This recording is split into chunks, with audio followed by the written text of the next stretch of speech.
Naku, patay. Ay, disgrasya, oh. Yan ang sinasabi ko, eh. Kaya, yun. Yun, may na-disgrasya, magang maga. Buhay pa yun, dali nyo na sa ospital.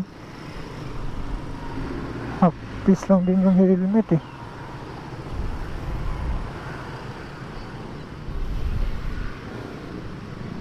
Hirap talaga ang disgrasya, no? Kaya ingat-ingat talaga tayo sa lansangan. Minsan yung disgrasya talaga yung nag-aabang. Nakakalungkot pag gano'n, no? Agang-aga, bungod sa'yo, gano'n.